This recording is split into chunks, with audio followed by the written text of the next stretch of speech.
बात बहुत ही पुरानी है। जब एक गांव में एक कुंभकार की छोटी सी बस्ती थी।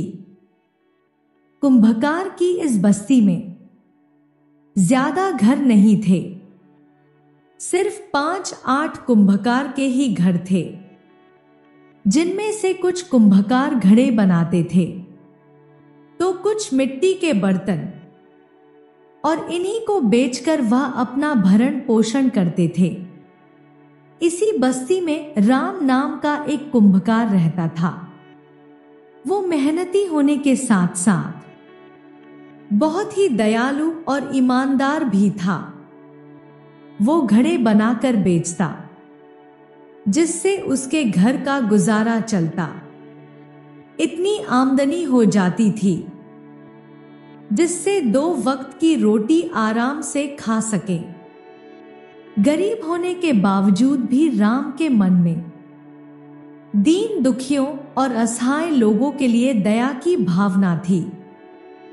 उसके दरवाजे पर जब कोई भी मुनि ऋषि या भिखारी आता तो राम उसे खाना खिलाकर ही भेजता। इसके अलावा वो अपने काम में इतना माहिर था कि उसके बनाए हुए मटके बहुत ही मजबूत और टिकाऊ होते थे। कुम्हारों की इस बस्ती में राम के पड़ोस में ही एक और कुम्हार रहता था, जिसका नाम था भरत। उसका स्वभाव राम के बिल्कुल उल्टा था। भरत एक नंबर का आलसी, कामचोर और बेईमान किस्म का व्यक्ति था। वो सुबह देर तक सोता रहता और दोपहर बाद ही वो अपना काम शुरू करता। मेहनत से जी चुराना उसकी आदत थी। वो तो बस इसी फिराक में रहता कि किसी तरह से भी वह रातों रात धनवान बन जाए। हालांकि भारत की पत्नी उसे कई बार समझाती कि अगर वह इसी तरह से आलसी और कामचोर रहेगा तो वो दिन दूर नहीं जब उन्हें भीख मांगनी पड़ जाएगी। लेकिन भरत उसकी पत्नी की बातों को एक कान से सुनता और दूसरे कान से निकाल देता। एक दिन की बात है, जब भरत अपने घर में आराम से सो रहा था। दोपहर का समय हो चुका था तो उसकी पत्नी उसे उठाते हुए कहने लगी, उठ जाइए, अब काम पर नहीं जाना क्या? हमारे पड़ोसी राम को देखिए, वो तो सुबह से काम में लगा पड़ा है और अब तक इतने सारे मिट्टी के घड़े भी बना चुका है, और एक तुम हो जो दोपहर होने तक भी पलंग पर ही पड़े हुए हो। भरत ने कहा, अरे बस कर भाग्यवान, उसकी ज्यादा तारीफ मत कर। अपनी पत्नी के ताने सुनकर भरत उठा।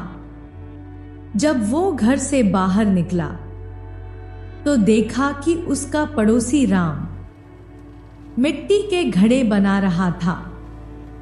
भरत सोचने लगा, अरे इस राम के बच्चे ने इतने सारे मटके बना भी लिए। ये बेवकूफ सुबह सुबह उठते ही काम पर क्यों लग जाता है? उसी समय एक साहूकार कुम्हारों की बस्ती में आया। वो सीधा राम के पास जाकर रुका। राम से कहने लगा, क्यों भाई राम, क्या हाल है? ठीक है साहूकार जी, बताइए कैसे आना हुआ? साहूकार बोला, अगले हफ्ते मेरी बेटी की शादी है। उसमें खाने पीने के इंतजाम में लगाने के लिए मुझे तुमसे मटके बनवाने हैं। करीब 120 मटके चाहिए होंगे। ये सुनकर राम ने आसमान की तरफ देखा और कहा, है प्रभु, आपका बहुत बहुत धन्यवाद। महीने भर के बाद कोई इतने मटके खरीदने के लिए आया है। राम ने साहूकार से कहा, ठीक है साहूकार जी, मैं 1 हफ्ते के अंदर आपको 120 मटके तैयार करके दे दूंगा। अभी वे दोनों बातें कर ही रहे थे कि तभी राम का पड़ोसी भरत वहां पर आ पहुंचा और साहूकार से कहने लगा, साहूकार जी, इस राम को रहने दीजिए। मैं आपको 90 घड़ों की कीमत में 120 घड़े बनाकर दे दूंगा, वो भी पूरे 1 हफ्ते के अंदर। साहूकार ने कहा, नहीं नहीं भाई, पैसों की बात नहीं है। राम जो मटके बनाता है वो बहुत ही मजबूत और टिकाऊ होते हैं और ये 1 दिन में काफी माल तैयार कर लेता है। लेकिन तुम्हारे बारे में तो पूरा गांव जानता है कि तुम दोपहर को तो सोकर उठते हो, उसके बाद भी सुस्ता सुस्ता कर काम करते हो। तुम्हारे बस का कुछ नहीं है। ये सुनकर भरत नाक मुंह सिकोड़ता हुआ वहां से चला गया। जब वो अपने घर में पहुंचा तो उसकी पत्नी कहने लगी, क्यों जी करवा आए अपनी बेइज्जती? अगर तुम भी सुबह उठकर मेहनत से काम करते तो वो साहूकार तुमसे ही मटके बनवाता, लेकिन तुम्हें तो रोजाना दोपहर तक सोने की आदत है। अब सोते रहो आराम से। अपनी पत्नी के ताने सुनकर भरत आग बबूला हो गया। ये गांव महाराज सूर्यभान के राज्य का एक हिस्सा था। उनकी राजकन्या जिसका नाम था उषा, एक दिन राजकुमारी उषा की इच्छा तालाब में स्नान करने को हुई तो वो अपनी 2 दासियों के साथ तालाब पर पहुंच गई। लेकिन स्नान करने के बाद जब वो तालाब से बाहर आई तो उसको ठंड लगने लगी। ठंड से कांपते हुए वो कहने लगी, दासियों, मुझे बहुत ही ठंड लग रही है, जल्दी से आग का इंतजाम करो, नहीं तो मेरी तबीयत बिगड़ जाएगी। दासी ने कहा, राजकन्या जी, अभी हम कुछ लकड़ियां इकट्ठी कर लेती हैं और उसमें आग लगा देंगे। आप आराम से उसके सामने बैठकर अपना शरीर ताप लीजिएगा। राजकुमारी उषा बोली, नहीं, उसमें तो बहुत समय लग जाएगा, मुझे तो बहुत ही ठंड लग रही है। तभी राजकन्या इधर उधर नजरें दौड़ाने लगी और उसकी नजर एक कुटिया पर पड़ी। राजकुमारी उषा ने अपनी दासियों से कहा, वो देखो सामने वो छोटी सी कुटिया, मुझे लगता है वो बिल्कुल खाली है। तुम लोग उसमें आग लगा दो तो मैं उसके सामने बैठकर आग ताप लूंगी। दासी बोली, लेकिन राजकन्या जी, वो कुटिया किसी गरीब इंसान की होगी। राजकन्या ने लापरवाही से कहा, वो सब मैं देख लूंगी, तुम उसकी चिंता मत करो, जल्दी से कुटिया में आग लगा दो। राजकन्या की आज्ञा पाकर दासियों ने 2 पत्थरों की सहायता से उस कुटिया में आग लगा दी और फिर राजकुमारी उस कुटिया के सामने बैठकर आग तापने लगी। उसका शरीर अब गर्म होने लगा था। अब उसे थोड़ी राहत सी महसूस हो रही थी। कहने लगी, अगर ये आग ना जलती तो ना जाने मेरा क्या होता। राजकन्या अभी अपने शरीर को ताप ही रही थी कि तभी एक बूढ़ा ऋषि वहां पर आया। जैसे ही उसने कुटिया को जलते हुए देखा तो उसकी आंखों से आंसू बहने लगे। वो बोला, अरे ये कैसे हुआ? मेरी कुटिया में आग किसने लगा दी? ये सुनकर राजकुमारी ने जवाब दिया, मुनिवर, मैंने अभी अभी तालाब में स्नान किया था, जिसकी वजह से मुझे बहुत ही सर्दी लग रही थी, इसलिए मैंने आपकी कुटिया में आग लगवा दी। ऋषि बोला, ये तुमने ठीक नहीं किया राजकन्या, ये कुटिया मैंने बहुत ही मेहनत से बनाई थी। राजकन्या ने कहा, ऋषिवर, आप उसकी चिंता ना करें, मैं एक राजकन्या हूं। मैं महाराज से कहकर आपके लिए पक्का घर बनवा दूंगी। आपको इतनी छोटी सी कुटिया में रहकर गुजारा नहीं करना पड़ेगा। राजकन्या की बात सुनकर ऋषि की त्योरियां चढ़ गई और वो बोला, राजकन्या, तुम्हें अपने राजकुमारी होने का बहुत ही घमंड है ना, तभी तो तुमने मेरी कुटिया में आग लगवा दी, ये सोचकर कि तुम मुझे इसकी जगह पर एक बड़ा सा घर बनवा दोगी। लेकिन शायद तुम्हें मालूम नहीं कि मेहनत से बनाई हुई कुटिया किसी भीख में दिए गए घर से कहीं ज्यादा मायने रखती है। मैं एक ऋषि हूं, मुझे बड़े घर का लालच नहीं है। जिस धन और वैभव के बल पर तुमने ये पाप किया है, वो धन और वैभव अब तुम्हारे किसी काम नहीं आएगा। ये सुनकर राजकन्या और उसकी दोनों दासियां घबरा गई। मुनि ने कहा, मैं तुम्हें श्राप देता हूं राजकन्या, जिस तरह से तुमने अपने शरीर को गर्म रखने के लिए मेरी कुटिया में आग लगा दी, अब देखना तुम्हारा ये शरीर हर समय इसी तरह से आग में तपता रहेगा। तुम्हारा धन, वैभव और खजाना तुम्हारे कुछ भी काम नहीं आएगा।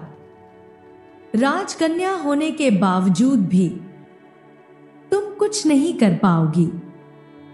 ऋषि के इतना कहते ही राजकन्या के पूरे शरीर में जलन सी महसूस होने लगी। ये देखकर उसकी दोनों दासियां भी परेशान हो गई। जल्दी से किसी तरह से रथ में बिठाकर राजकुमारी को महल में वापस लाया गया। उसे बिस्तर पर लिटा दिया गया। राजा और रानी अपनी बेटी को इस तरह से कष्ट में पड़ा हुआ देखकर बहुत ही परेशान हो उठे। सम्राट ने कहा, पुत्री, तुम्हारे चेहरे पर इतना कष्ट क्यों दिखाई दे रहा है? इसके जवाब में दासी बोली, महाराज, दोपहर को राजकन्या हमारे साथ तालाब में स्नान करने के लिए गई थी। इसके बाद दासी ने स्नान से लेकर मुनि महाराज के द्वारा दिए गए श्राप तक की सारी घटना विस्तार से महाराज को बता दी और कहा, महाराज, उन मुनि महाराज ने राजकन्या को ये श्राप दिया है कि इनका शरीर हमेशा आग में तपता रहेगा। तब राजकन्या बोली, पिताजी, ना जाने मुझे कौन सा रोग लग गया है, मुझे अपने पूरे शरीर में जलन सी महसूस हो रही है। ऐसा लगता है कि मैं आग में तप रही हूं। कुछ कीजिए पिताजी, वरना मेरे प्राण ही निकल जाएंगे। ये सारी बातें सुनकर सम्राट के पैरों तले से जमीन ही खिसक गई। सम्राट ने उसी समय अपने महामंत्री को आदेश दिया, महामंत्री जी, जल्दी से जल्दी उन ऋषि महाराज की खोज शुरू कीजिए। जैसे ही उनकी कोई खबर मिलती है मुझे बताइएगा, मैं उनके पास जाकर माफी मांगूंगा। अगर उन्होंने अपना श्राप वापस नहीं लिया तो राजकन्या कभी भी ठीक नहीं हो पाएंगी। महाराज की आज्ञा पाकर सैनिक और न्याय अधिकारी सन्यासी की तलाश में जुट जाते हैं। कुछ दिनों तक तलाश करने के बाद एक दिन एक सैनिक महाराज के पास आया और कहने लगा, महाराज, हमें वो ऋषि मिल गए हैं और वो एक वन में पेड़ के नीचे हैं। सम्राट ने पूछा, क्या यह वही ऋषि है जिन्होंने राजकुमारी को श्राप दिया था? जी महाराज, उस दिन जो दासियां राजकन्या के साथ थी, उन्होंने उन ऋषि महाराज को पहचान लिया है। सम्राट ने कहा, हे भगवान, तुम्हारा बहुत बहुत धन्यवाद। सैनिक, इसी समय मुझे उन ऋषि के पास ले चलो। और फिर सम्राट रथ में बैठकर उस सन्यासी के पास पहुंचे और उसके सामने हाथ जोड़कर कहने लगे, मुनिवर, मुझे क्षमा कर दीजिए। मेरी बेटी ने जो भूल की है, मैं उसकी माफी आपसे मांगता हूं। मुनिवर बोले, राजन, तुम्हारी पुत्री ने कोई छोटा पाप नहीं किया। राजा ने कहा, मैं जानता हूं मुनिवर, लेकिन फिर भी मैं आपसे माफी मांगता हूं।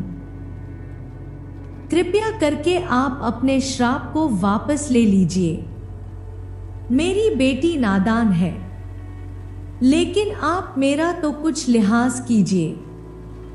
मैंने आज तक हमेशा अपनी जनता की सेवा की है, पूरी ईमानदारी के साथ अपने राजपाट का निर्वाह किया है, हमेशा दीन दुखियों और साधु सन्यासियों की सेवा की है।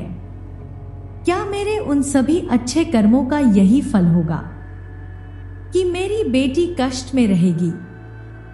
ईमानदारी और दयालुता की क्या कोई कीमत नहीं है?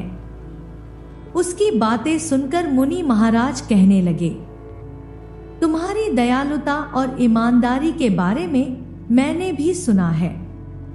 वैसे तो तुम्हारी बेटी का अपराध क्षमा करने के योग्य नहीं है, लेकिन तुम्हारे जैसे न्यायप्रिय और दयालु राजा की बात को मैं ठुकरा नहीं सकता।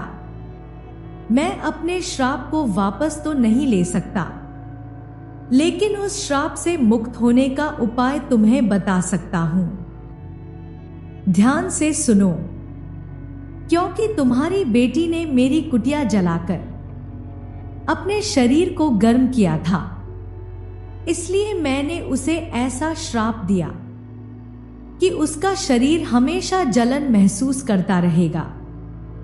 लेकिन अगर तुम्हारे जैसा कोई ईमानदार और दयालु आदमी अपने हाथ से बने हुए मटके में पानी भरकर राजकन्या को पिलाएगा, तो राजकन्या इस रोग से मुक्त हो सकती है और उसके शरीर की जलन ठीक हो जाएगी। उसके बाद आपको उस ईमानदार आदमी को एक बड़ा सा घर इनाम में देना होगा। अगर आपने ऐसा नहीं किया तो राजकुमारी फिर से इस रोग से ग्रसित हो जाएगी। सम्राट ने कहा, मुनिवर महाराज, आप धन्य हैं। उसके बाद राजा ने अपने राज्य में ये मुनादी करवा दी, सुनो सुनो सुनो, राजा की घोषणा सुनो। हमारे राज्य में जितने भी कुंभकार हैं, वे सभी अपने अपने हाथों के बने हुए मटकों में पानी लेकर कल दरबार में प्रस्तुत हो जाएं। ये सुनकर राम और भरत भी उस मुनादी करने वाले के पास पहुंचे। भरत बोला, क्यों भाई, क्या राजमहल में पानी खत्म हो गया है? जो महाराज, हम कुंभकार के घड़े का पानी पीना चाहते हैं। सैनिक बोला, अरे ऐसा नहीं है।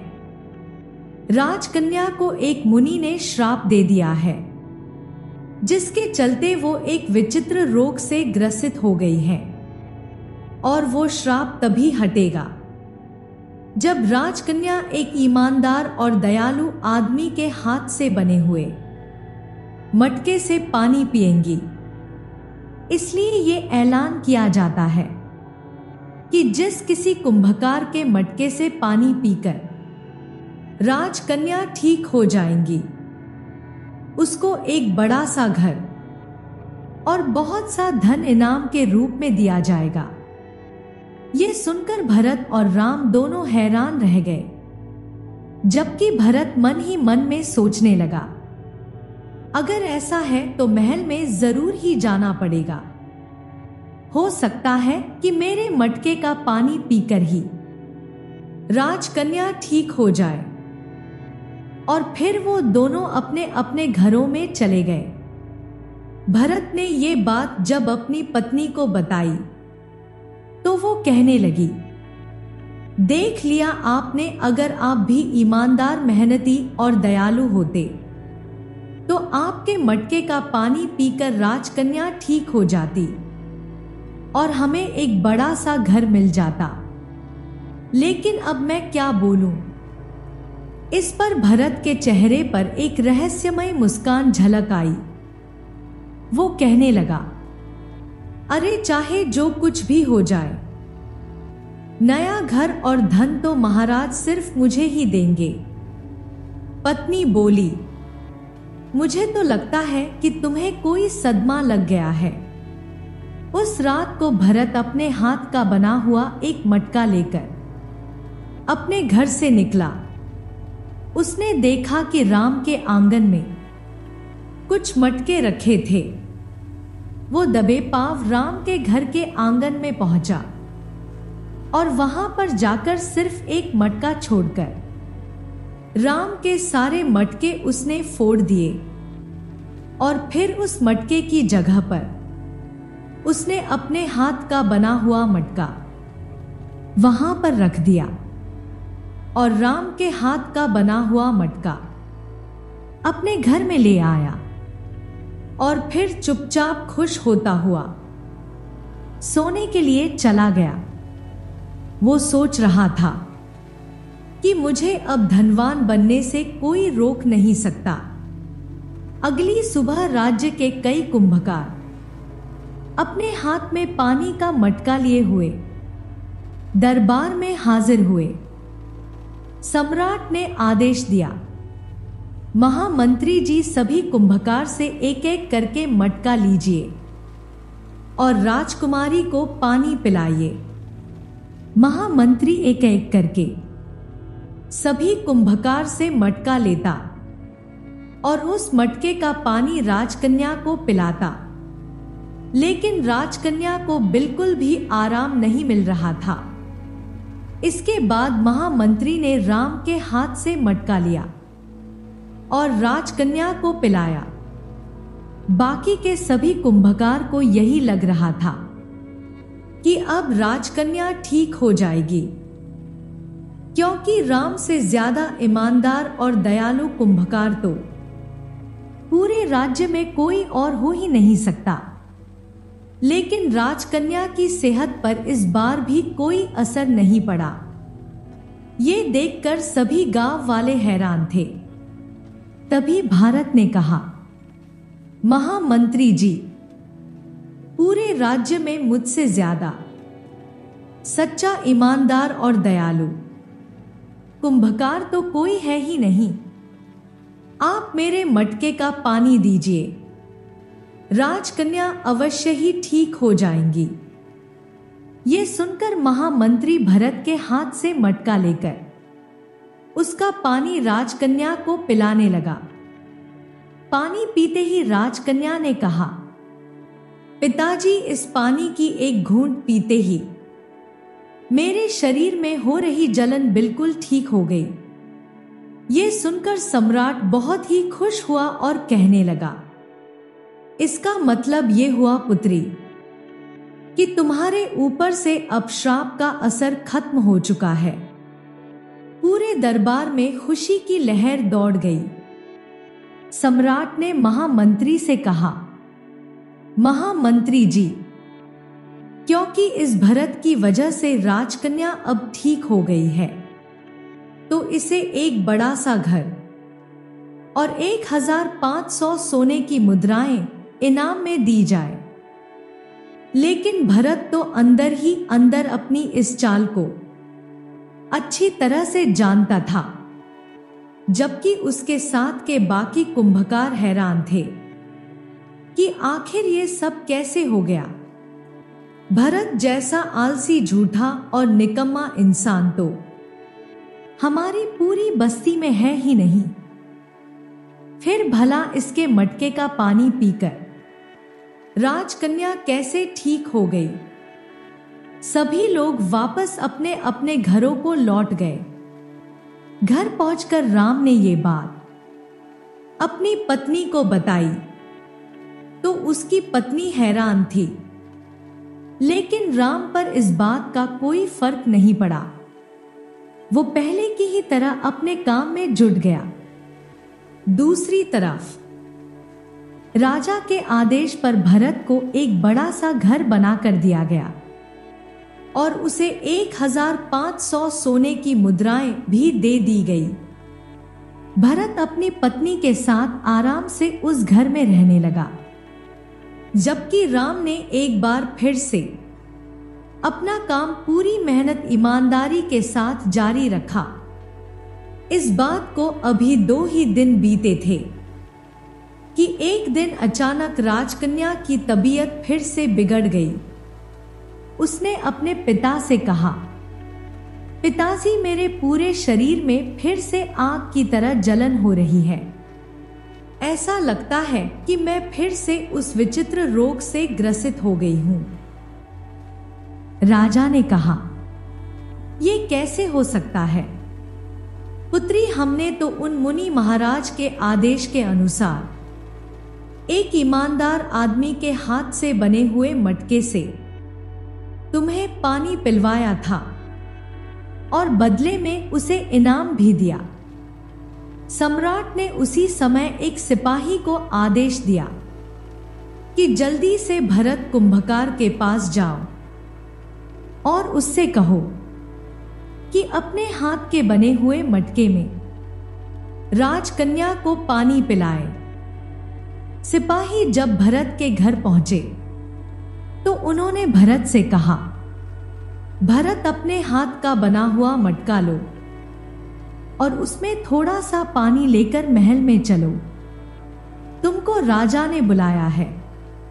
भरत के घर पर उस समय उसी के हाथ का बनाया हुआ मटका रखा था। उसने जल्दबाजी में वही मटका उठाया और उसमें पानी लेकर महल पहुंच गया। सम्राट ने कहा, भरत, तुम जल्दी से अपने हाथ के बने हुए मटके से राजकन्या को पानी पिलाओ। राजकन्या के शरीर की जलन बढ़ती ही जा रही है। इस बार भरत ने जैसे ही राजकन्या को अपने मटके से पानी पिलाया तो राजकन्या को कुछ भी राहत महसूस नहीं हुई। वो बोली, पिताजी, अभी भी मेरा पूरा शरीर आग की तरह से तप रहा है। लगता है कि मैं मर ही जाऊंगी। सम्राट ने कहा, भरत, ये क्या? पिछली बार तुम्हारे मटके से पानी पीकर राजकन्या ठीक हो गई थी, लेकिन आज ऐसा क्यों नहीं हुआ? भरत बोला, मुझे कुछ नहीं पता महाराज। मुझे इस बारे में क्या मालूम हो सकता है? अगर तुमको नहीं पता तो फिर किसे पता होगा? सम्राट ने अपने महामंत्री को आदेश दिया, महामंत्री जी, इसी समय रथ निकालिए। मैं उन सन्यासी महाराज से मिलकर इस बारे में बात करना चाहता हूं। जब सम्राट मुनि महाराज के पास पहुंचे और उन्होंने सारा हाल बताया तो मुनि ने कहा, राजन, मैंने आपसे कहा था कि जिस भी ईमानदार और दयालु आदमी के हाथ से बने हुए मटके का पानी पीकर राजकन्या ठीक होंगी, आपको उसे एक बड़ा सा घर पुरस्कार के रूप में देना होगा। ऐसा ना करने पर राजकन्या एक बार फिर से श्राप से ग्रसित हो जाएंगी। सम्राट ने कहा, लेकिन मैं तो उस आदमी को रहने के लिए घर और इनाम में धन दे चुका हूं।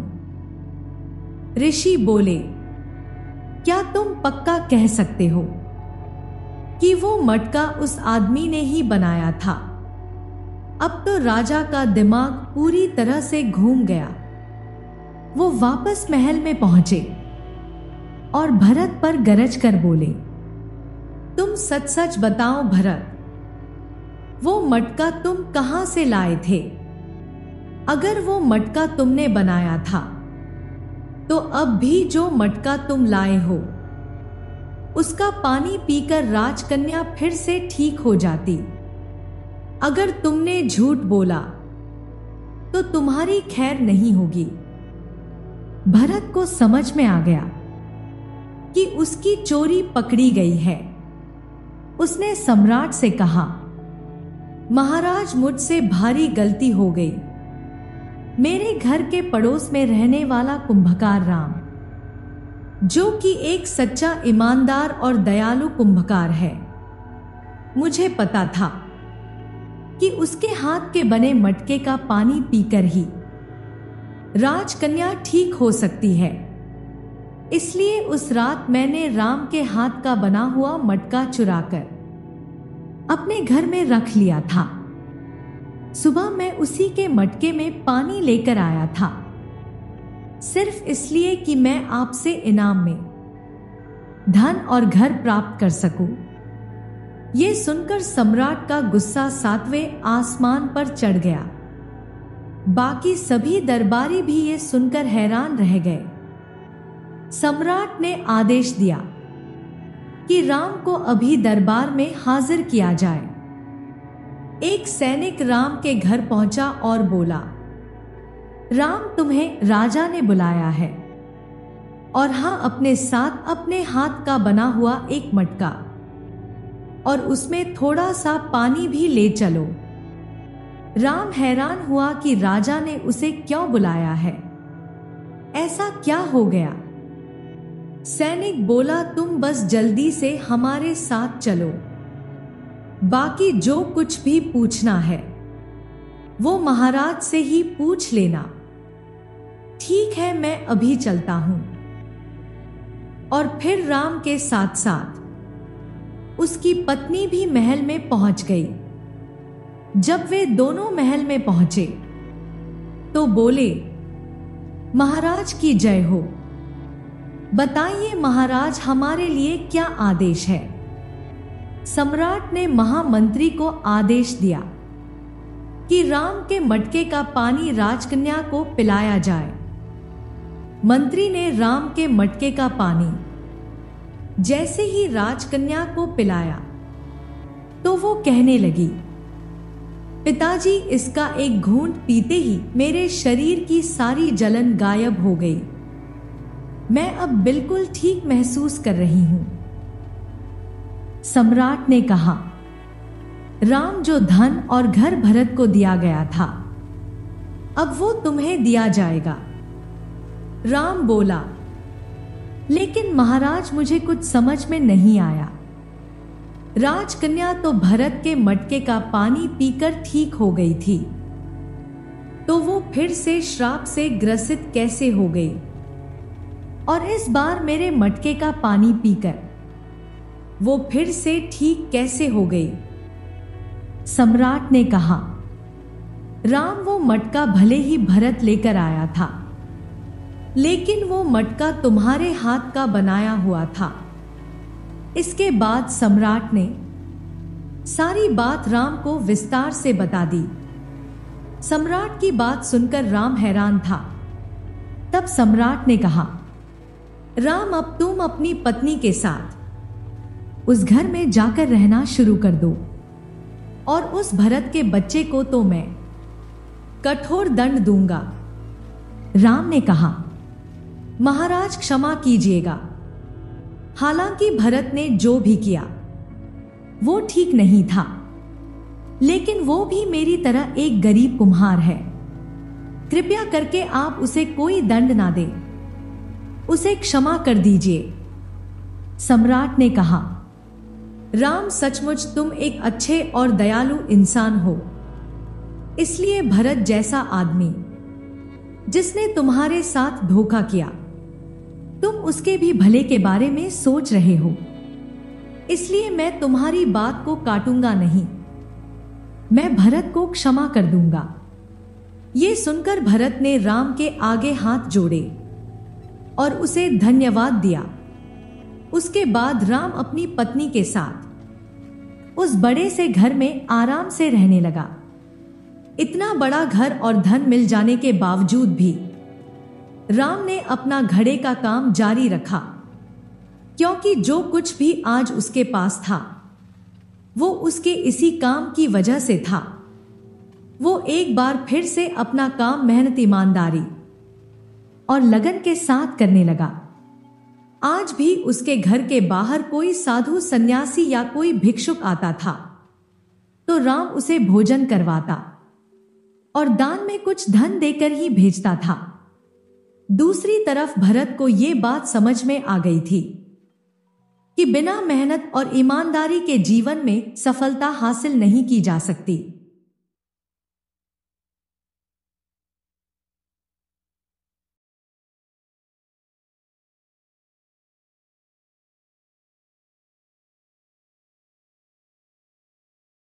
बात बहुत ही पुरानी है, जब चैनपुर नाम के एक राज्य पर राजा चेतन सिंह का राज हुआ करता था। सम्राट चेतन सिंह एक बहुत ही घमंडी और सनकी किस्म का सम्राट था। अक्सर वो छोटी छोटी बातों पर क्रोध में आ जाता था। उसकी इस आदत के कारण उसके राज दरबार के सभी प्रजा और मंत्री, सेनापति भी परेशान थे, लेकिन कोई भी सम्राट के सामने इस बारे में बात करने से डरता था।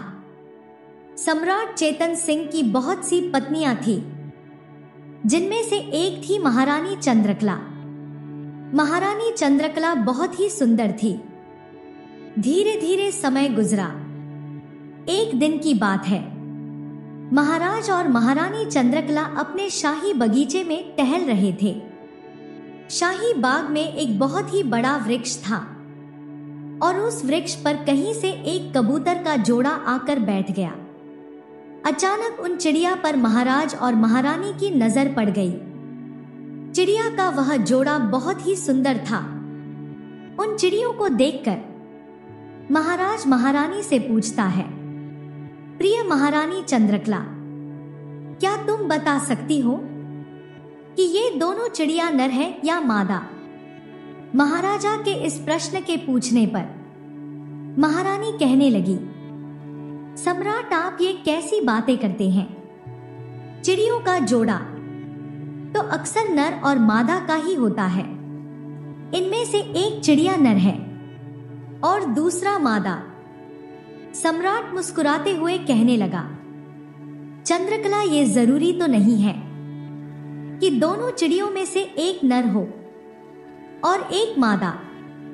दोनों नर भी तो हो सकते हैं या दोनों मादा भी हो सकते हैं। हो सकता है ये दोनों चिड़िया भाई भाई हो। चंद्रकला कहने लगी, नहीं सम्राट, ये दोनों चिड़िया नर और मादा हैं।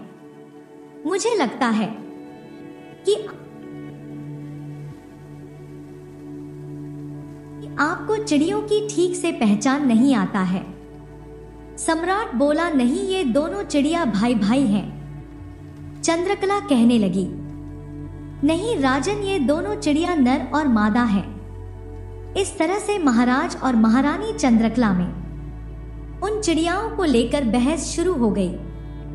सम्राट ने कहा कि ये दोनों पक्षी नर हैं, जबकि महारानी इस बात पर अड़ी थी कि ये दोनों में से एक नर है और एक मादा। जब दोनों के बीच इस बात को लेकर बहस बहुत ही बढ़ गई तो सम्राट के अहंकार को ठेस लगी और वह क्रोधित हो गया। क्रोध में आकर उसने महारानी के सामने एक शर्त रख दी और कहने लगा, ठीक है, अगर ये दोनों पक्षी नर निकले तो मैं तुम्हें देश निकाल से दूंगा, और यदि ये दोनों चिड़िया नर और मादा हुए, यानी तुम्हारी बात सही निकली, तो मैं स्वयं 16 साल के लिए इस देश से चला जाऊंगा। इस प्रकार दोनों के बीच ये शर्त ठहर गई। सम्राट ने तत्काल ही एक शिकारी राजू को बुलाया और राजू को ये आदेश दिया कि तुम तुरंत इस वृक्ष में बैठे हुए दोनों चिड़िया को अपने जाल में फंसा लो। दूसरी तरफ एक ऐसे मनुष्य को बुलाया गया जो चिड़िया का जानकार था। सम्राट उससे कहने लगा कि तुम्हें यह बताना होगा कि दोनों चिड़िया नर हैं या मादा। उसने कहा, ठीक है सम्राट। अब राजू ने अपना जाल डालकर दोनों चिड़िया को पकड़ लिया। रानी ये जानती थी कि ये दोनों चिड़िया नर और मादा है।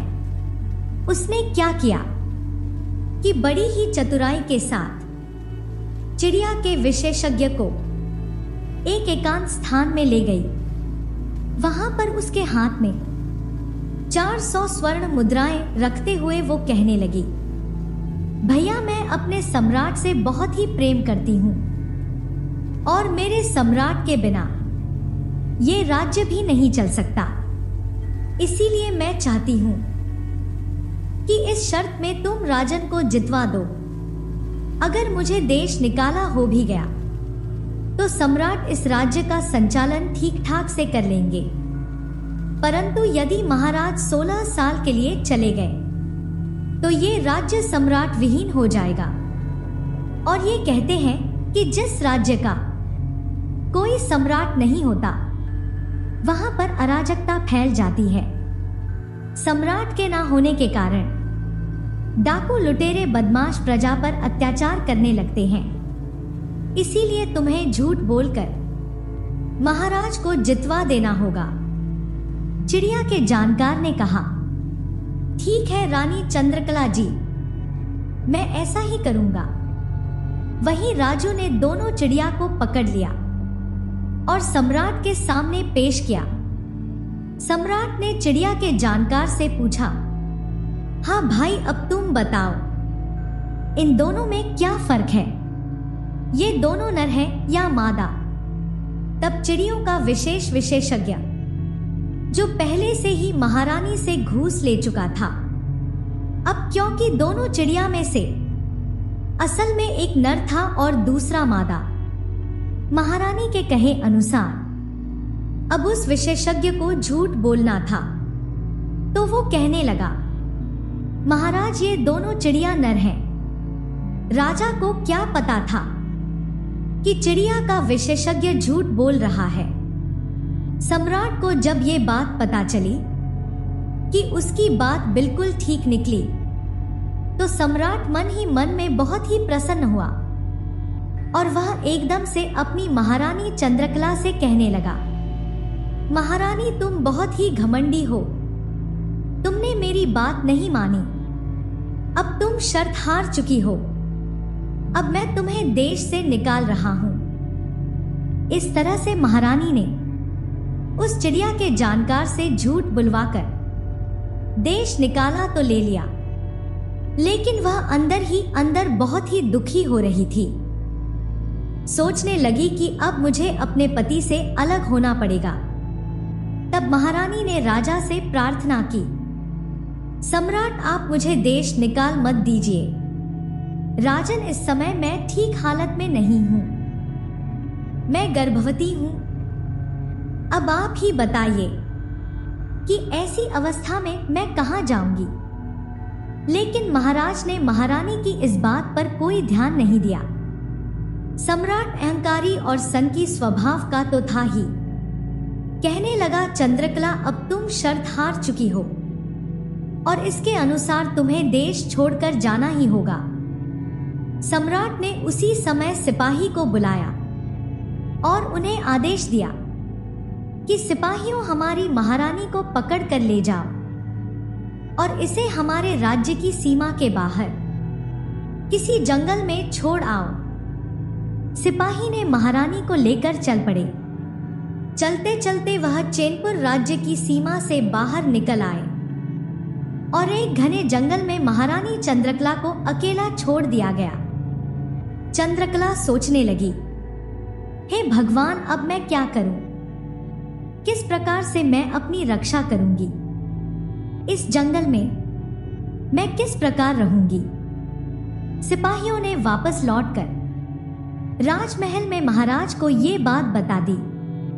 सम्राट को जब ये खबर मिली कि महारानी को जंगल में छोड़ दिया गया है, तो उसे कोई फर्क नहीं पड़ा, क्योंकि सम्राट चेतन सिंह की कई पत्नी थी। एक पत्नी के कम हो जाने से उसे कोई फर्क नहीं पड़ता था।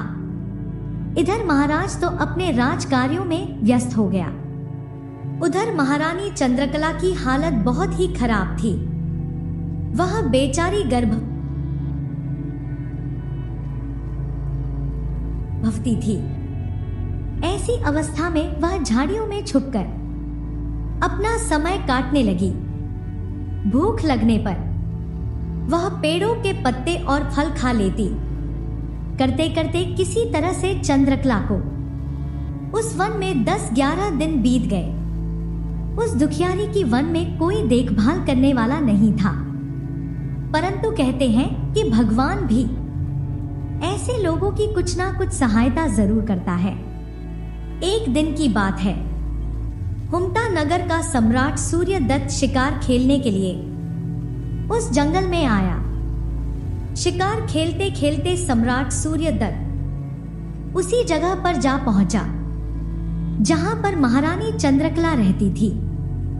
महारानी चंद्रकला ने जब घोड़ों के टापू की आवाज सुनी तो तुरंत वह झाड़ियों में जाकर छिप गई। सम्राट सूर्यदत्त को उन झाड़ियों के बीच कुछ आहट सी सुनाई दी। सम्राट ने सोचा कि अवश्य ही इन घनी झाड़ियों में कोई हिरण या खरगोश होगा। सम्राट ने तुरंत अपने सिपाही को आदेश दिया कि इन झाड़ियों को चारों ओर से घेर लिया जाए। अवश्य ही इसके अंदर कोई शिकार मालूम पड़ता है। सम्राट के सिपाहियों ने फौरन उन झाड़ियों को चारों दिशाओं से घेर लिया। अपने चारों तरफ तीर तलवार लेकर खड़े हुए सिपाहियों को देखकर महारानी घबरा सी गई। वह सोचने लगी कि आज तो मुझे ये आदमी शिकार समझकर मार ही डालेंगे। यही सोचकर महारानी ने आवाज लगाई कि भाइयों, मैं आपका शिकार नहीं हूं। मैं तो एक दुखी और लाचार औरत हूं। मुझ दुखिया को मारकर आप लोगों को क्या मिलेगा? जब एक औरत की आवाज सम्राट सूर्यदत्त ने सुनी तो सम्राट बड़ा ही अचंभित हुआ। सम्राट बोला, तुम कौन हो और यहां पर कहां से आ गई हो? तब औरत कहने लगी, भाइयों, मेरा इस दुनिया में कोई नहीं है। ना मेरा कोई रिश्तेदार है, ना कोई सगा संबंधी। मैं तो इस वन में रहकर अपना समय काट रही हूं। दूसरी तरफ सम्राट सूर्यदत्त भी एक बहुत ही दयालु प्रवृत्ति का आदमी था। वह कहने लगा, कोई बात नहीं, मैं तुम्हें अपने धर्म की बहन बना रहा हूं। तुम इन झाड़ियों से बाहर निकल आओ, मैं तुम्हें अपने घर ले चलूंगा। यूं समझो कि आज से तुम्हारे दुखों का अंत हो गया है। महारानी चंद्रकला ये बात सुनकर कहने लगी, ठीक है, आपने मुझे अपने धर्म की बहन बना लिया, लेकिन क्या आप मुझे अपना परिचय देंगे कि आप कौन हैं? तब सम्राट ने कहा, मैं हुमता देश का सम्राट सूर्यदत्त हूं। अब तुम बिना किसी डर के इन झाड़ियों से बाहर आ जाओ। जैसे ही महारानी उन झाड़ियों से बाहर आई तो सम्राट सूर्यदत्त उसे देखकर हैरान रह गया, क्योंकि महारानी चंद्रकला बहुत ही सुंदर थी। उसका चेहरा चंद्रमा के समान दमक रहा था। उसे देखने से ही मालूम पड़ता था कि वह किसी राज्य की राजकुमारी या कोई अप्सरा है। सम्राट कहने लगा, बहन अब तुम बिल्कुल भी चिंता मत करो, मैं तुम्हें अपने घर ले चलूंगा। मैंने आज से तुम्हें अपनी बहन बना लिया है। सम्राट पूरे सम्मान के साथ महारानी चंद्रकला को अपने रथ पर बिठाकर अपने राज्य हुमटा की तरफ चल दिया।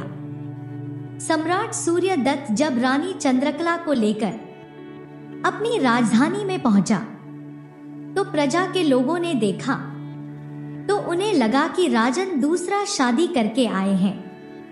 अब तो चारों ओर राजा की बदनामी होने लगी। लोग कहने लगे कि इस सम्राट को ढलती उम्र में दूसरा शादी करने की क्या जरूरत थी। चारों तरफ इस बात का हल्ला मच गया कि सम्राट के यहाँ पर तो पहले से ही कई पत्नी हैं, फिर सम्राट नई पत्नी को लेकर क्यों आए हैं। सम्राट ने ये बिल्कुल भी अच्छा नहीं किया। जब ये बात सम्राट के कानों में पड़ी तो सम्राट ने विचार किया कि ये तो बहुत ही गलत अफवाह प्रजा में फैल गई है। सम्राट ने तुरंत दरबार में एक सभा का आयोजन किया और फिर कहा, आप सभी लोग जैसा सोच रहे हैं वैसी कोई बात नहीं है। मैं शिकार खेलने के लिए वन में गया था। वहां मुझे एक दुखी, लाचार और अबला महिला मिल गई जिसका ना तो कोई आश्रय था और ना ही उसका कोई सगा संबंधी था। तो मैंने उसे अपने धर्म की बहन बना लिया और अपने राजमहल में ले आया। अब आप लोग ही बताइए, क्या मैंने कोई गलत काम किया? ये सुनकर सभी दरबारी सम्राट की खूब प्रशंसा करने लगे। लोगों में भी उनकी खूब वाहवाही होने लगी।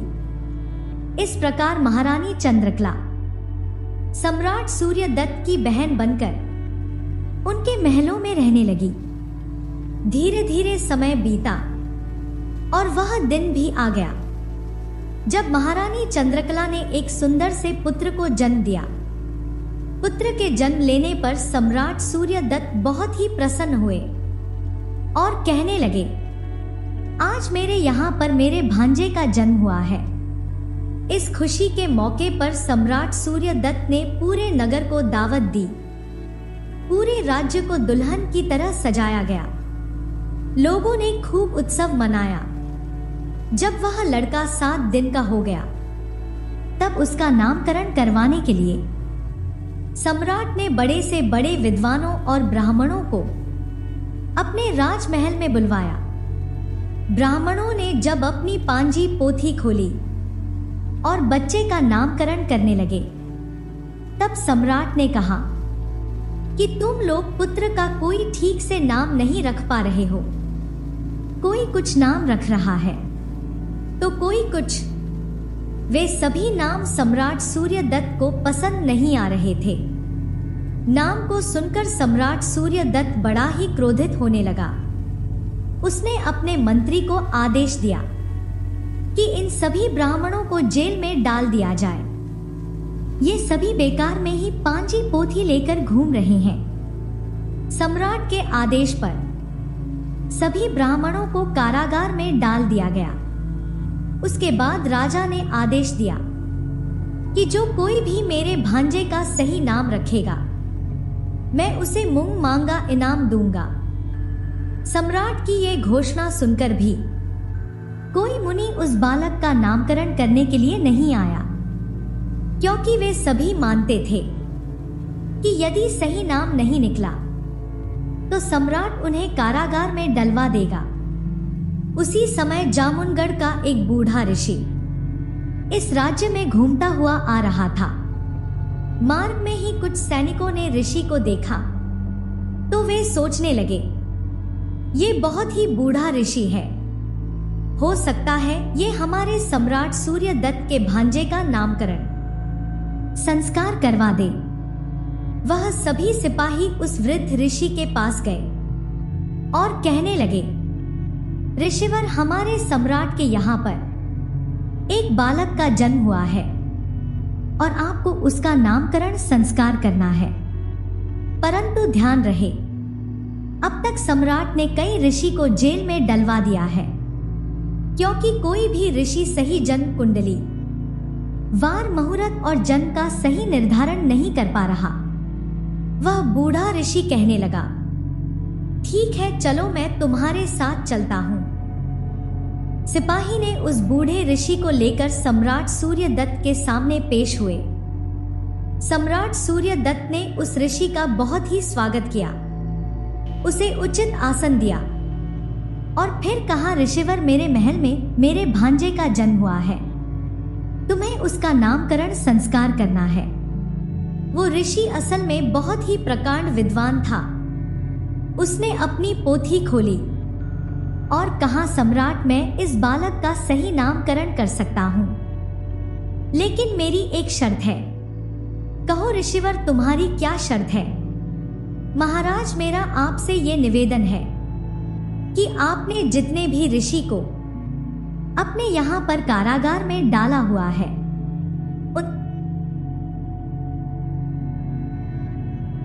उन सभी को आपको मुक्त करना होगा।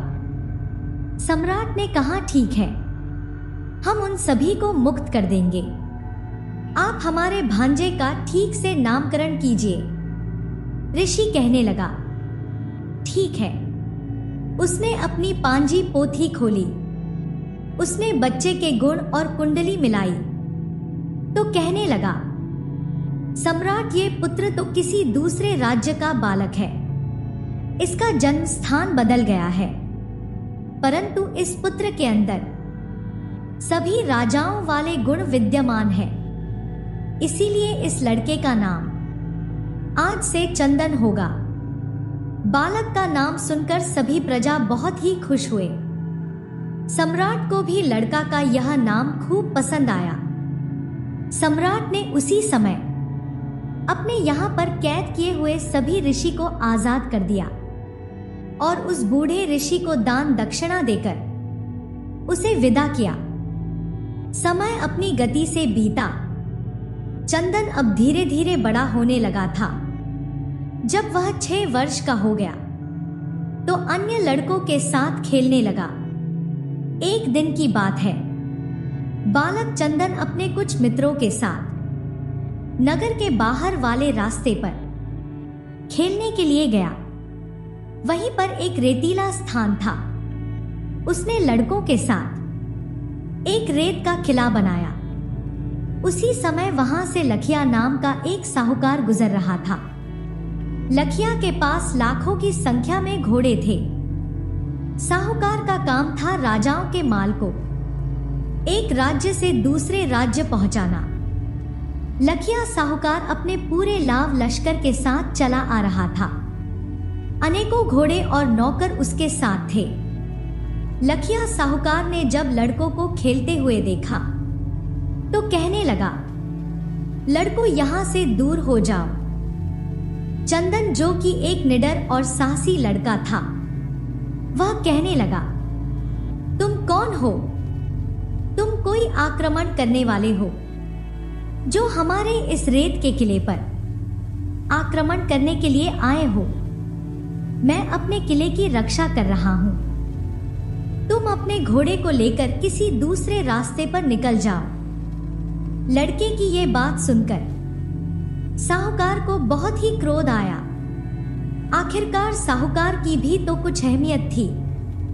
उसका राजाओं के साथ उठना बैठना जो था। साहूकार कहने लगा, अरे जिद्दी लड़के, मेरा रास्ता छोड़ दे। लेकिन चंदन भी अपनी जिद पर अड़ा था। दोनों के बीच वाद विवाद होने लगा, लेकिन चंदन पीछे नहीं हट रहा था। अब साहूकार को गुस्सा आ गया और उसने चंदन को दो चार थप्पड़ जड़ दिए। साहूकार से मार खाकर चंदन रोता हुआ अपने महल में वापस आ गया और अपने मामा सूर्यदत्त से कहने लगा, मामा जी, आज मैं नगर के बाहर खेलने के लिए गया था। वहां पर एक साहूकार, जो कि अपना नाम लखिया साहूकार बता रहा था, उसने मेरे किले को तोड़ दिया। और मेरी पिटाई भी की। चंदन की बात सुनकर सम्राट सूर्यदत्त गुस्से में कहने लगा, बालक तुम बिल्कुल भी चिंता मत करो। जिसने भी तुम्हें मारा है मैं उसे इस बात की सजा जरूर दूंगा। इस प्रकार उसने अपने कुछ सिपाही को साथ लिया और उस ओर चल दिया जहां से लखिया साहूकार आ रहा था। इधर लखिया साहूकार ने जब देखा कि सम्राट अपनी सेना लेकर उसकी तरफ आ रहा है तो वह कुछ घबरा सा गया। सम्राट की सेना ने साहूकार के काफिले पर आक्रमण कर दिया। जब साहूकार को यह खबर मिली तो वह डर के साथ साथ हैरान भी था कि आखिरकार राजन ने उस पर आक्रमण क्यों किया। सम्राट कोई लुटेरे तो है नहीं, तो फिर क्या कारण हुआ जो सम्राट उससे नाराज है। लखिया साहूकार उसी समय हाथ जोड़कर सम्राट के सामने पेश हो गया और कहने लगा, राजन हम तो मेहमान हैं और आप एक सम्राट हैं। आखिर क्या कारण है कि आप मेरे साथियों को मार रहे हैं। महाराज सूर्यदत्त क्रोधित होकर कहने लगा, साहूकार मैं तुझे छोड़ूंगा नहीं। साहूकार ने कहा, सम्राट आखिर मेरा कसूर क्या है। सम्राट ने कहा, साहूकार मेरे अपने भांजे को बड़े ही लाड प्यार से पाला है और तूने उसकी पिटाई कर दी। ये सुनकर साहूकार महाराज के चरणों में गिर गया और कहने लगा, सम्राट मुझसे बड़ी ही गलती हो गई, मुझे क्षमा कर दीजिए। मुझे नहीं मालूम था कि वह बालक आपका भांजा है। इस प्रकार साहूकार ने 2 लाख अशर्फियां देकर सम्राट से अपनी गलती की माफी मांगी। इतनी अशर्फियां लेकर सम्राट प्रसन्न हो गया और उसे लेकर अपने दरबार में लौट आया। महल में पहुंचकर सम्राट ने साहूकार को परिचय अपने भांजे जयंत से करवाया। इस प्रकार लखिया साहूकार अब महल में ही ठहर गया। सम्राट ने साहूकार को अपने पूरे नगर की सैर करवाई। अब साहूकार और सम्राट मित्र बन चुके थे। महल में रहते हुए साहूकार को कई दिन बीत गए। एक दिन महल में घूमते घूमते साहूकार की नजर चंदन की माता यानी रानी चंद्रकला पर पड़ी। महारानी चंद्रकला देखने में बहुत ही सुंदर थी। उसे देखकर साहूकार की नीयत खराब हो गई। वह अपने आप से कहने लगा, ये तो बहुत ही सुंदर औरत है, इसे तो मेरी पत्नी होना चाहिए। साहूकार ने सम्राट से पूछा कि ये औरत कौन है। सम्राट ने बताया कि ये हमारी बहन है और जिस लड़के को तुमने मारा था वह इसी का बेटा है। साहूकार कहने लगा, तब तो मुझे उन्हें मिलकर उनसे माफी मांगनी चाहिए। इसी बहाने लखिया साहूकार महारानी चंद्रकला के पास गया। कहने लगा, महारानी जी मुझसे बड़ी भूल हो गई जो मैंने आपके बेटे पर हाथ उठाया। आप कृपया करके मुझे माफ कर दीजिए। साहूकार ये सब बातें कह तो रहा था मगर असल में उसकी नीयत खराब हो चुकी थी। महारानी कहने लगी, अब जो हो चुका उसे आप भूल जाइए। मेरे दिल में आपके लिए कोई कड़वाहट नहीं है। अगले दिन साहूकार ने क्या किया कि एक सोने का हार महारानी चंद्रकला को उपहार के रूप में दे दिया। वह महारानी से कहने लगी, महारानी जी आप जिस प्रकार सम्राट सूर्यदत्त की बहन हो उसी प्रकार आज से तुम मेरी भी बहन हो। ये उपहार आप स्वीकार कीजिए। बड़ी ही खुशी से महारानी ने वो हार स्वीकार कर लिया। महारानी को भी यही लगा कि साहूकार उसे अपनी बहन मानता है तो उसे भी साहूकार का सत्कार करना चाहिए। महारानी ने साहूकार के लिए भोजन लगवाया। सम्राट सूर्यदत्त के यहाँ रहते हुए जब साहूकार को बहुत दिन बीत गए तो एक दिन साहूकार ने सम्राट से कहा, महाराज, मैं आपकी बहन चंद्रकला को अपनी बहन मानता हूं। मैं यह देख रहा हूं कि बहुत समय से वह आपके पास ही है। वह हमेशा महल के अंदर ही रहती है। वह कभी कहीं पर भी भ्रमण करने के लिए नहीं जाती, महल से बाहर नहीं निकलती। यदि आपकी अनुमति हो तो मैं बहन चंद्रकला और भांजे दोनों को कुछ समय के लिए अपने साथ अपने नगर ले जाना चाहता हूं और उन दोनों को अपना नगर दिखाना चाहता हूं। इसी बहाने चंद्रकला का मन भी बहल जाएगा और ये ज्यादा दिनों की बात नहीं है। थोड़े ही दिन के बाद मैं इन्हें वापस आपके राजमहल में छोड़ जाऊंगा। सम्राट सूर्यदत्त ने कहा, देखो साहूकार, इस बारे में मैं कुछ नहीं कह सकता। ये फैसला मेरी बहन को ही करना है। यदि चंद्रकला आपके साथ जाने को तैयार हो तो मैं उसे रोकूंगा नहीं, क्योंकि अब तुम उसके भाई हो। इसके बाद साहूकार महारानी चंद्रकला के पास गया और उसे अपने साथ अपने नगर जाने की बात कहने लगा।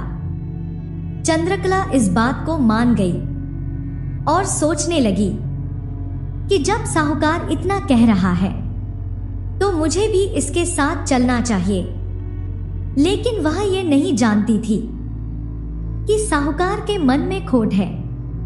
इसके बाद चंद्रकला सम्राट सूर्यदत्त के पास गई और कहने लगी, मुझे यहां पर रहते हुए काफी दिन हो गए हैं। यदि आपकी आज्ञा हो तो मैं भाई साहूकार के यहां पर कुछ दिनों के लिए चली जाऊं। सम्राट सूर्यदत्त ने उस साहूकार के साथ जाने की अनुमति दे दी। वह सोचने लगे, जब संबंध गहरा जुड़ गया है तो आना जाना तो लगा ही रहता है। सम्राट सूर्यदत्त ने लखिया साहूकार पर विश्वास करके अपनी बहन चंद्रकला को उसके साथ भेज दिया। तुरंत ही एक पालकी तैयार की गई और पालकी में बैठकर रानी चंद्रकला साहूकार के साथ चली गई। साहूकार मन ही मन में सोच रहा था कि अभी तो मैं इसे अपनी बहन बनाकर ले जा रहा हूं, लेकिन अपने नगर में पहुंचते ही मैं इसे अपनी पत्नी बना लूंगा।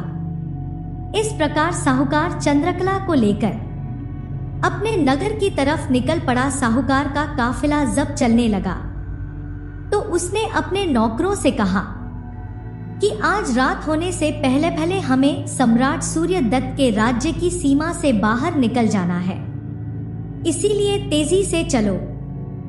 साहूकार के सभी नौकर अपना माल खजाना लेकर तेजी के साथ आगे बढ़ने लगे। पूरे दिन का सफर तय करने के बाद वह सम्राट सूर्यदत्त के राज्य से बाहर निकल गए। दूसरे राज्य में पहुंचते पहुंचते उन्हें शाम हो चुकी थी। तब साहूकार ने एक सुरक्षित जगह देखकर वहां पर अपना डेरा और तंबू लगा दिया। एक तंबू महारानी चंद्रकला के लिए लगवाया गया और दूसरा तंबू राजकुमार चंदन के लिए। धीरे धीरे जब आधी रात का समय हुआ तब महारानी चंद्रकला की सुंदर तस्वीर साहूकार के दिमाग में चल रही थी। साहूकार आधी रात के समय उठा और एक षड्यंत्र के तहत वह महारानी चंद्रकला के डेरे के अंदर चला गया। महारानी का सुंदर यौवन देखकर साहूकार की नीयत खराब हो गई।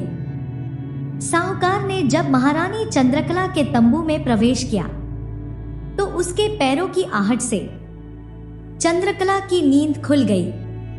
वह उठकर बैठ गई।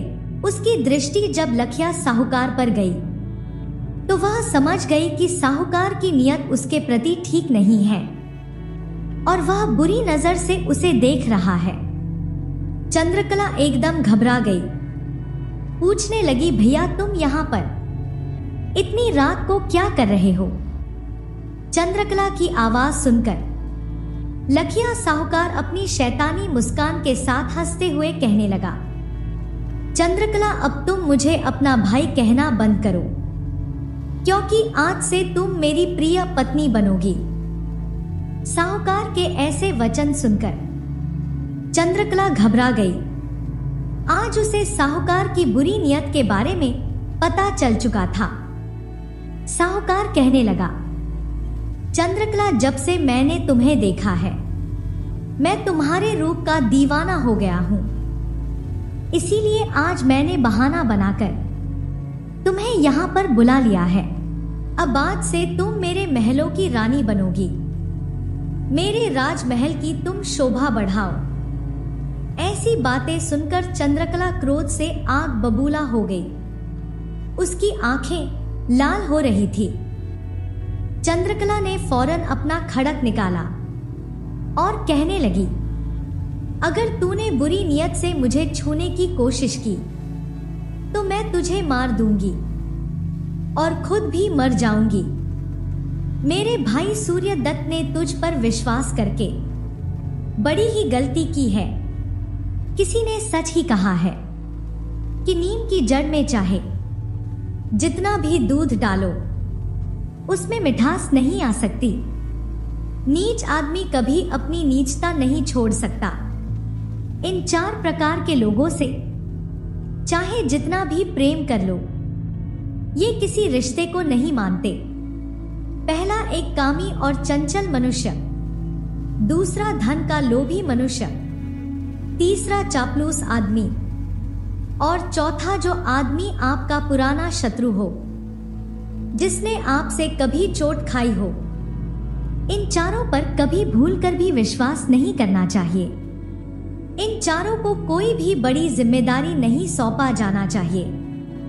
अब चंद्रकला का क्रोधमुखी चेहरा देखकर साहूकार कुछ डर सा गया और कहने लगा, कोई बात नहीं, आज मेरी बात नहीं मानती तो ना सही, लेकिन आज से मैं तुझे कारागार में बंद कर दूंगा। सारा जीवन तू मेरी कैद में रहेगी और चक्की पीसेगी। चंद्रकला कहने लगी, मुझे तेरी हर सजा मंजूर है, लेकिन मैं तेरी पत्नी बनकर नहीं रह सकती। इस प्रकार दोनों में बहुत देर तक वाद विवाद होता रहा।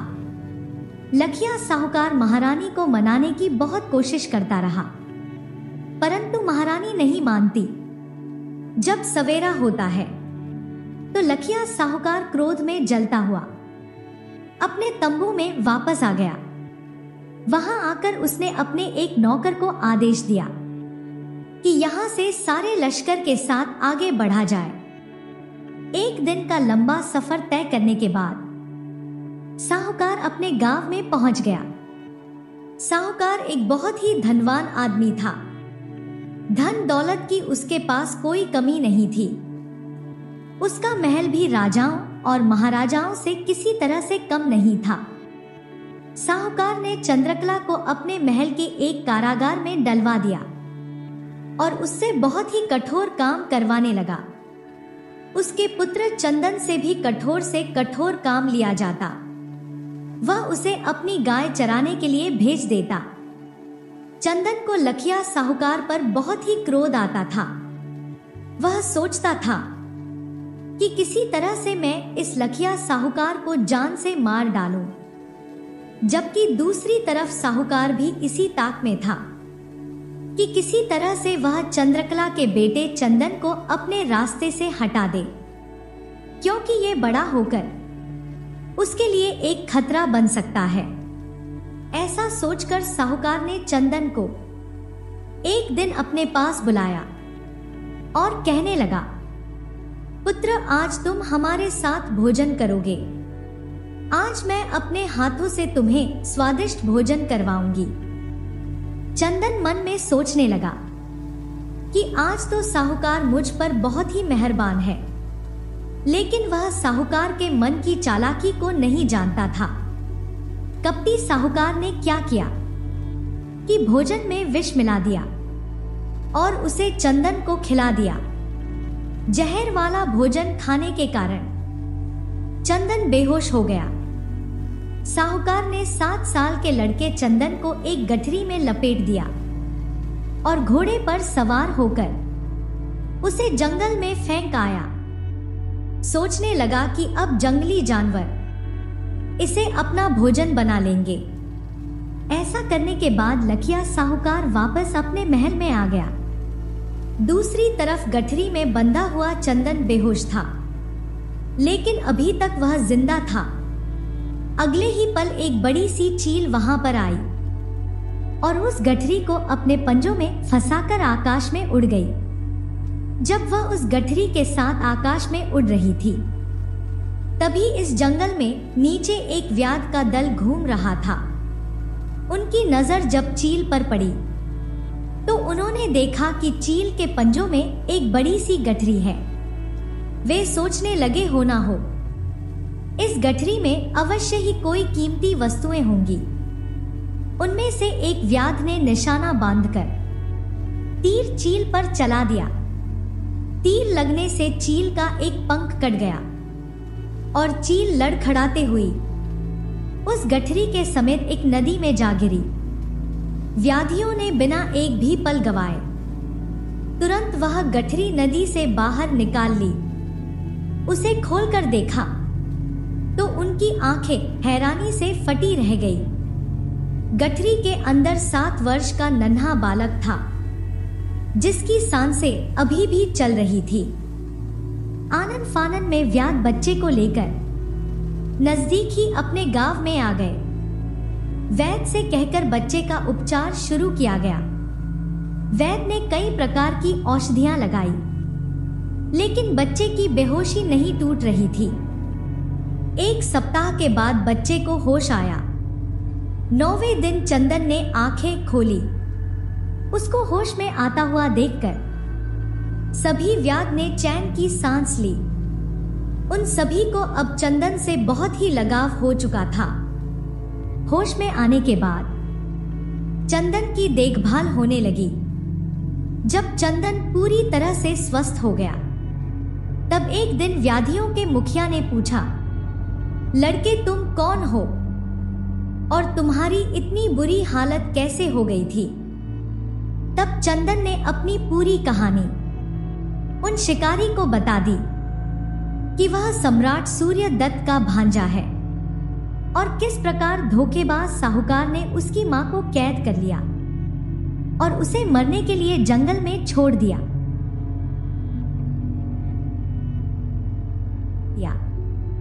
सारी बात जानने के बाद व्याधियों के मुखिया ने कहा, बेटा तुम बिल्कुल निश्चिंत रहो। मैं अपने साथियों के साथ मिलकर तुम्हारी मां को उस दुष्ट साहूकार की कैद से अवश्य ही छुड़ा लूंगा। बस तुम मुझे उस साहूकार का नाम और उसका पता बता दो। चंदन ने साहूकार का नाम पता व्याधियों के मुखिया को बता दिया और फिर मुखिया ने अपने कुछ बहादुर और व्याधि साथियों को तैयार किया। वे चंदन को लेकर साहूकार के गांव की तरफ कूद कर गए। दूसरी तरफ साहूकार मन ही मन में यह सोच रहा था कि उसके रास्ते का कांटा तो अब निकल चुका है।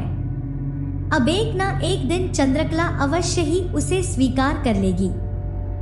साहूकार ने अपने नौकर से कहा कि महारानी चंद्रकला से पूरे दिन चक्की चलवाई जाए।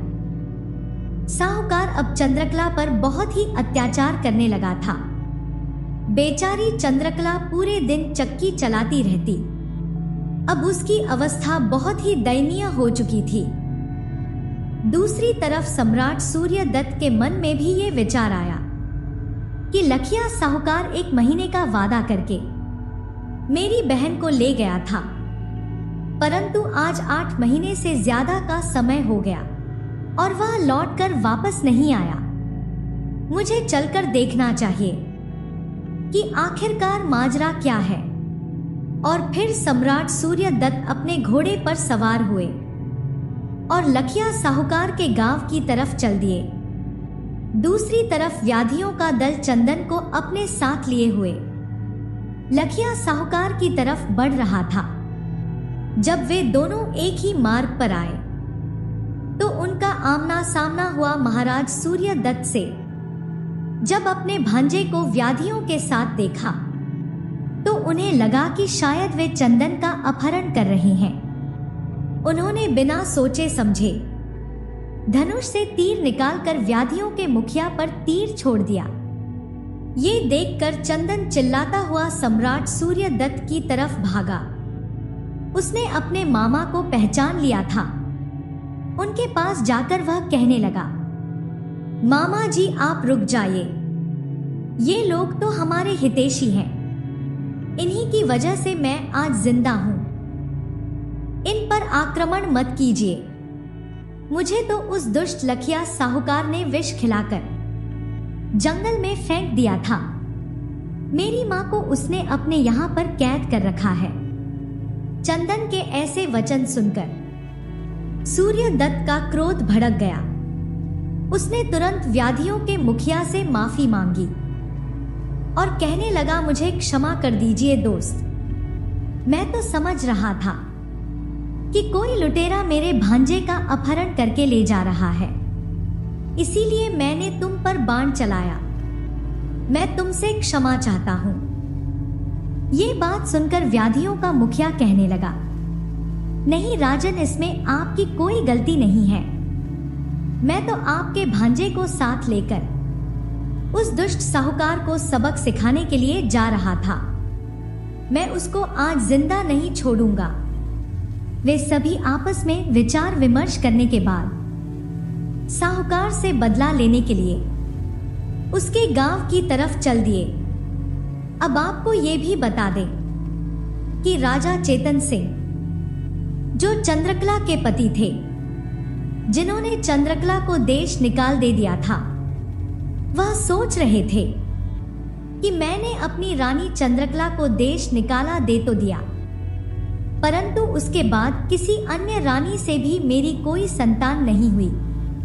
अब तो मुझे लगता है कि मेरा वंश खत्म हो जाएगा। काश ऐसा हो सकता कि मुझे मेरी रानी चंद्रकला वापस मिल जाती।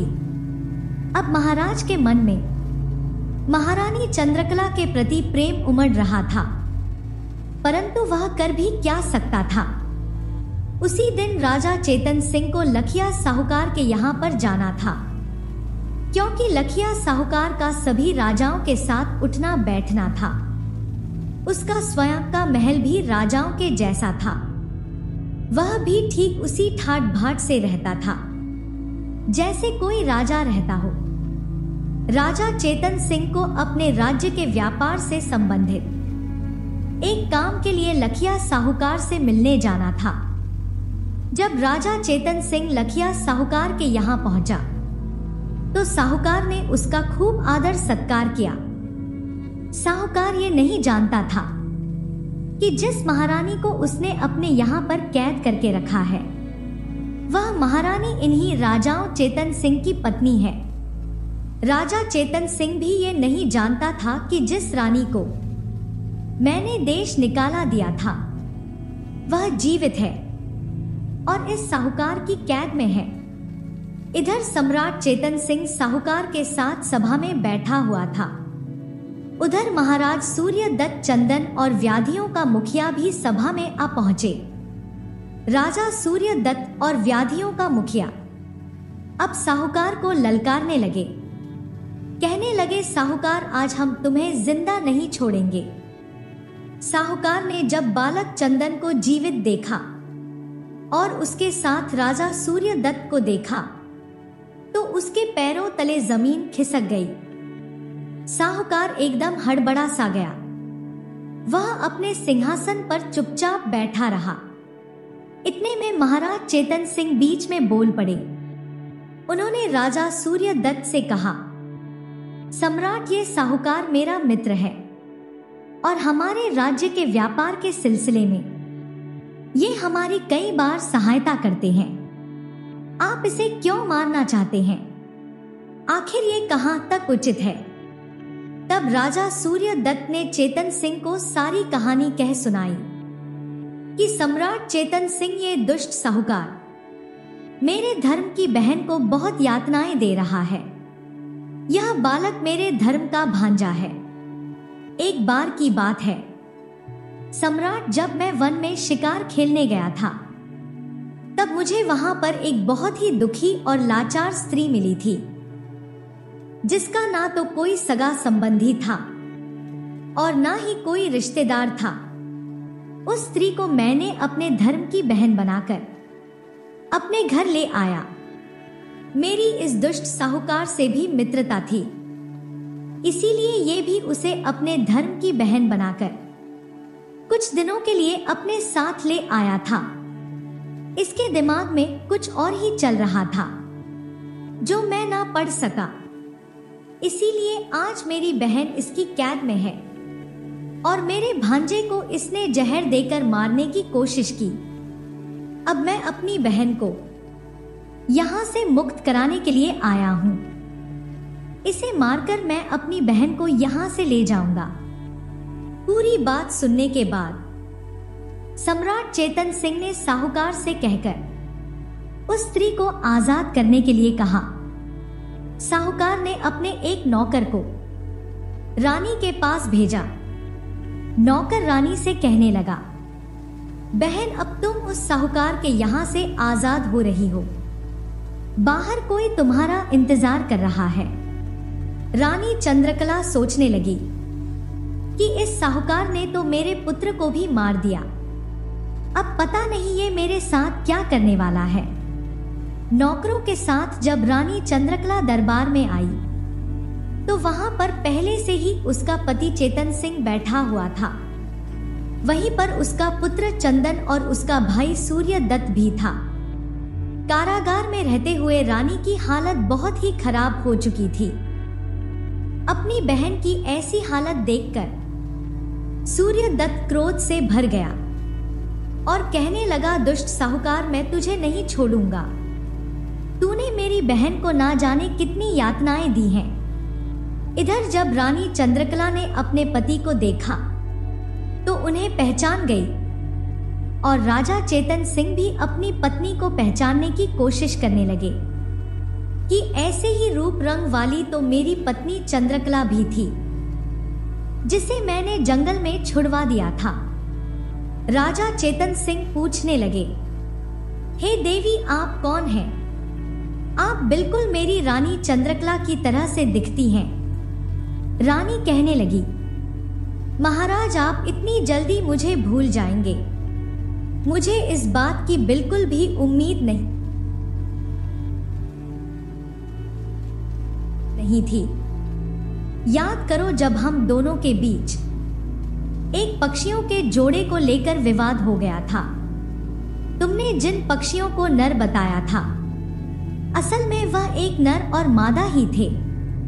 मैंने पक्षियों के विशेषज्ञ को 300 अशर्फियां देकर झूठ बुलवाया था ताकि तुम्हें देश छोड़कर ना जाना पड़े, परंतु तुमने मुझे वनवास दे दिया और तुम्हारे सैनिकों ने मुझे जंगल में छोड़ दिया। ये मेरे धर्म के भाई सूर्य दत्त हैं। ये मुझे पूरे सम्मान के साथ अपने घर में ले गए। तब मेरी कोख से एक बेटे ने जन्म लिया। याद कीजिए महाराज, मैं उस समय गर्भवती थी। राजा चेतन सिंह जो पहले से ही अपनी पत्नी के साथ किए गए व्यवहार के लिए पछतावा कर रहे थे।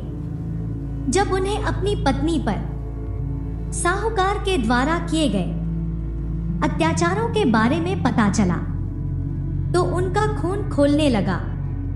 वे तलवार लेकर साहूकार को मारने के लिए दौड़े। तभी रानी चंद्रकला ने साहूकार को छोड़ देने की विनती की और कहने लगी, महाराज, इसे मत मारिए, इसमें इसका कोई दोष नहीं। वह तो मेरा समय ही खराब था जो मुझे इतने दुख झेलने पड़े। अपने प्रति ऐसा व्यवहार देखकर साहूकार गलानी से भर उठा। वह रानी के पैरों में गिरकर बार बार अपनी गलती की क्षमा मांगने लगा और कहने लगा, रानी, तुमने आज मुझे बचा लिया, तुम बहुत ही महान हो। इस प्रकार वहां पर पूरे परिवार का मधुर मिलन हो गया। राजा चेतन सिंह अब राजा सूर्य दत्त के पैरों में गिर पड़े और बोले, महाराज, मैं आपका बहुत ही आभारी हूं। आपने मेरे डूबते हुए परिवार को बचा लिया। राजा ने अपनी रानी चंद्रकला से भी बार बार क्षमा मांगी और उसे अपने साथ चलने के लिए मना लिया। साहूकार को माफ करने के बाद महाराज चेतन सिंह अपने पुत्र और पत्नी को लेकर अपने नगर वापस लौट गए। महाराज सूर्यदत्त भी अब खुश थे कि उनकी बहन वापस अपने घर सुरक्षित और खुशी खुशी लौट रही है। महाराज चेतन सिंह वापस अपने महल में लौट आए। कुछ वर्ष बीतने के बाद चंदन जब जवान हो गया तो राजा चेतन सिंह ने उसे अपनी राजगद्दी सौंप दी।